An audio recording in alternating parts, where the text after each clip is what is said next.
4 men in the furnace, Daniel 3. King Nebuchadnezzar built a gold statue 90 feet high and 9 feet thick. He set it up in the Dura plain in the province of Babylon.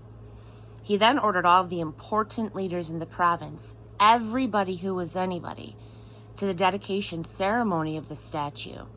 They all came for the dedication, all of the important people, and they took their places before the statue that Nebuchadnezzar had erected. A herald then proclaimed in a loud voice, "Attention, everyone! Every race, color, and creed, listen.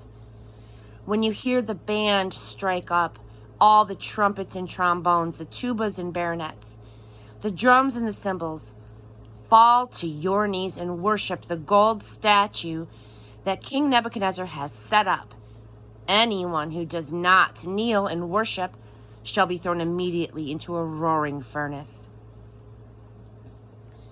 The band started to play, a huge band equipped with all of the musical instruments of Babylon, and everyone, every race, color, and creed, fell to their knees and worshipped the gold statue that King Nebuchadnezzar had set up.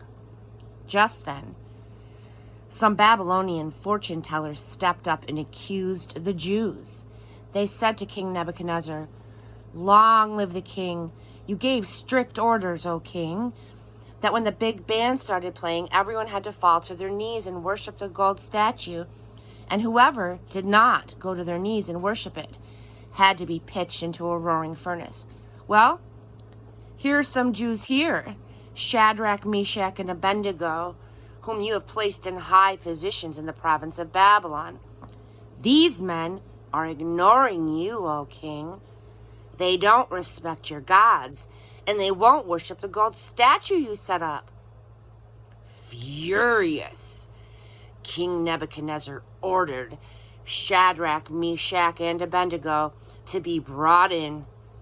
When the men were brought in, Nebuchadnezzar asked, "Is it true, Shadrach, Meshach, and Abednego, that you don't respect my gods and you refuse to worship the gold statue that I have set up?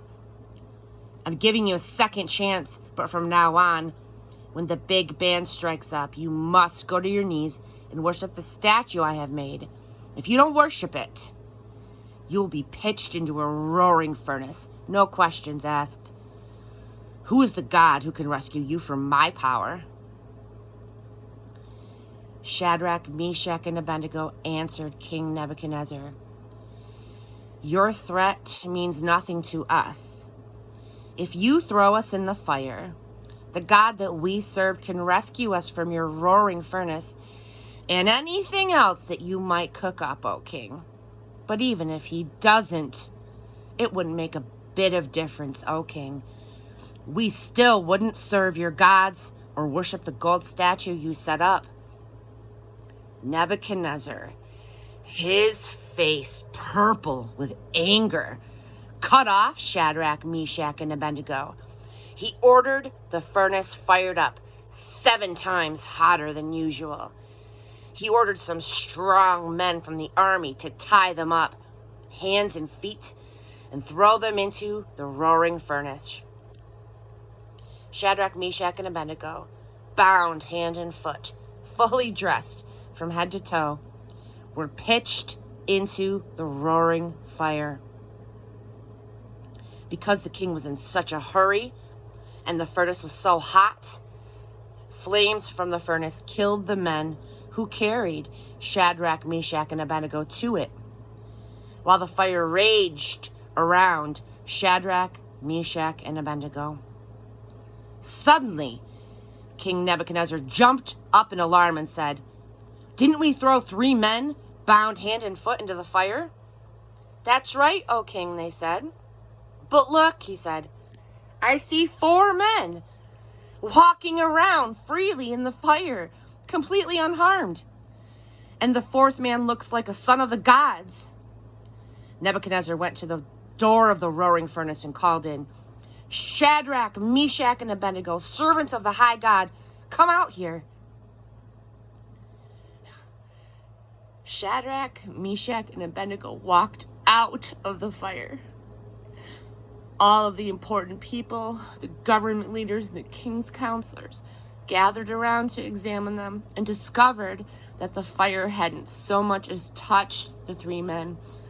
Not a hair singed, not a scorch mark on their clothes, not even the smell of fire on them. Nebuchadnezzar said, "Blessed be the God of Shadrach, Meshach, and Abednego. He sent his angel and rescued his servants who trusted in him. They ignored the king's orders and laid their bodies on the line rather than serve or worship any god but their own. Therefore, I issue this decree.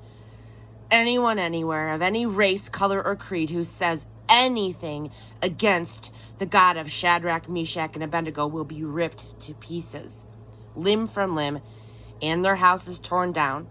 There has never been a God who can pull off a rescue like this." Then the king promoted Shadrach, Meshach, and Abednego in the province of Babylon.